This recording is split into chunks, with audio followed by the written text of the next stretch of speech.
So in the previous video, we've seen the meaning of the input-output model. Okay, we talks about basically, assuming an interrelationship that exists among different producing sectors of the economy, and we've taken the example of three goods: steel, iron, and coal. Okay, and we've shown how each good uses a certain combination of inputs, and these inputs are the outputs of other goods or other sectors, and including a certain amount of the good produced by that sector itself. Okay, so here we are looking at the structure of an input-output model. So this is an open model because we have final demand as well. So if it was only intermediate demand, then we will be talking only about the demand of output of each sector to be used as input in other sectors. But here the output of each sector is also used as final demand, or to meet final demand or final consumption. So let us and if you remember in the previous video, the question which we're trying to solve, or we're trying to look at in this Leontief input-output model, is to find the correct levels of output which will satisfy the total demand, which is intermediate demand and final demand. So this is the structure. Okay, and what we're trying to do here is, how do we find the correct levels of output? And if you've seen in the previous video, that output, which is given by the matrix X, is equal to I minus A whole thing inverse multiplied the vector or the matrix of final demand. So how do we arrive at that formula? Okay, so let us take an economy which has many producing sectors. Okay, so, and the output of each sector is denoted by Xi. So I will be the different sectors. So X1 will be output of sector 1, X2 will be output of sector 2, so on. Now this output is used as intermediate, or it's used to satisfy or meet intermediate demand, which means its output is used as input in other sectors, and it's in its own sector as well. If you go back, if you remember the output of steel, it is used in a certain amount in iron, in coal, okay, to produce those goods. Then even in its own sector, the steel industry or steel sector uses a certain amount of steel for further production or to produce more steel. Okay, so this is denoted by Xij, where I and j, they run from 1 to 3. So X12 will mean, for example, the output produced in sector 1 used as input in sector 2. X22 will mean the output produced in sector 2 used as input in sector 2. So that captures the intermediate demand. Then we also have the final demand, because this is an open model, where final demand it is composed of household consumption, government consumption, investment demand, inventory demand, and net exports. Why? Because again, a certain amount of goods is consumed, a certain amount of the output is demanded for exports. So this way we can represent the output of each sector, okay, in the following ways, where basically this part over here will represent intermediate demand, okay, which means the total output of each sector will be a sum of the intermediate demand and the final demand. Okay, so what each sector. So if you have n different sectors, if you have many different sectors, so the output of each sector will look this way. Okay, so this is how sectors of the output of different sectors. And how do we read this? Okay, so which means the total output produced by sector Xi, let's call this steel, let's say this is an example, this represents steel, will be the output that is produced by the steel industry used in steel industry itself, the output produced by steel industry used as input in another industry or sector, okay, here, so on and so forth, and also the output that is used as final demand or final consumption, that is used to meet final consumption.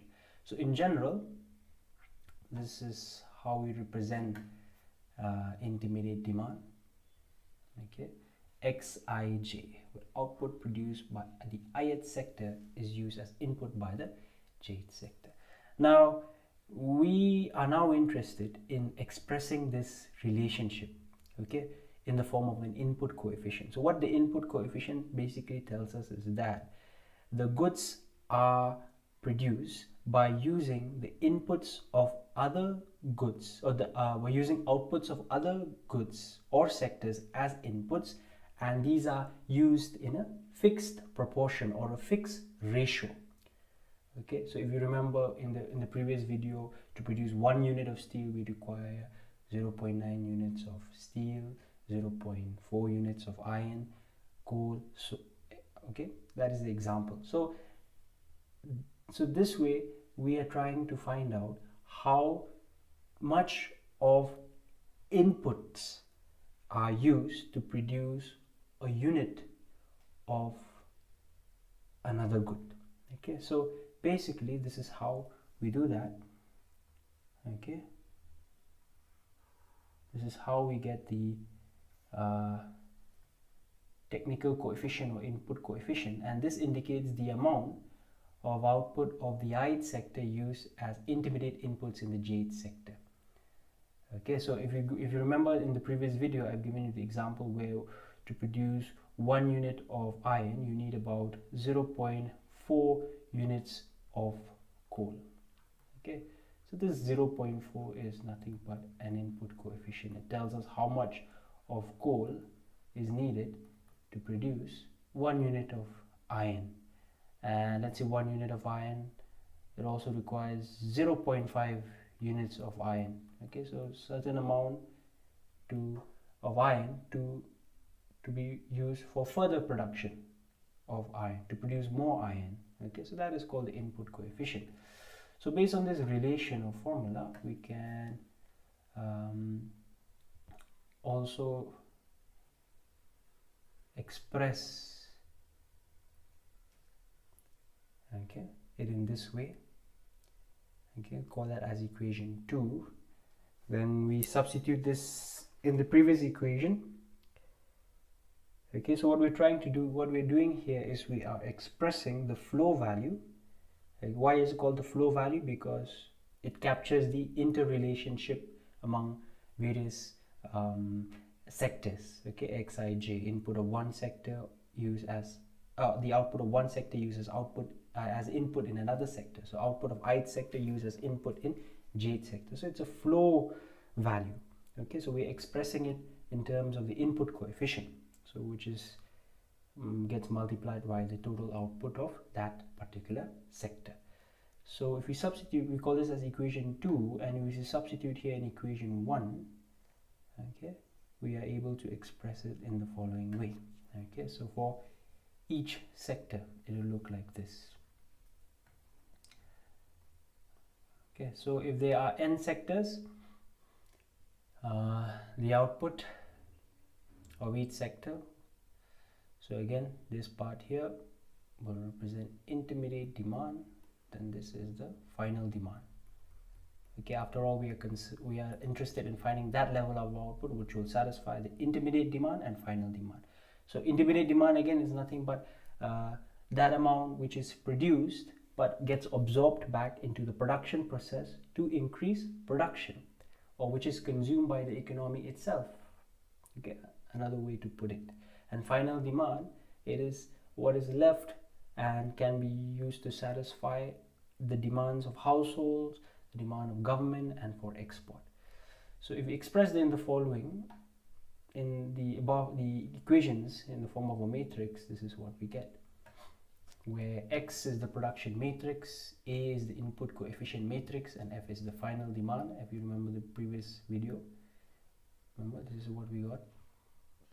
Now we are interested in finding X. What is the correct level of output to satisfy intermediate demand and final demand? So this can also be written as identity matrix multiplied X minus AX equals to F, because identity matrix works like 1. So if you're multiplying 1 by 2, you get 2. So identity matrix X gives you X. So this is a manipulation. Okay, So next what we can do is, as you've seen here, that x is common, so we take out x, we get f. The next what we do is we pre-multiply both sides by inverse of I minus a. Okay, so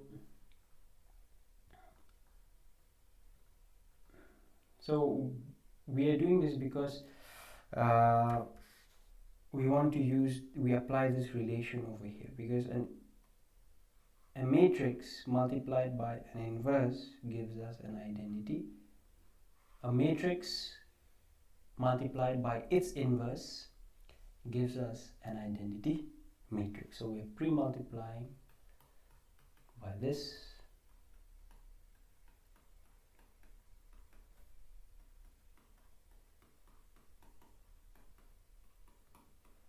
Okay, and this inverse into the matrix, into this matrix, we go by this relation over here, gives us an identity matrix,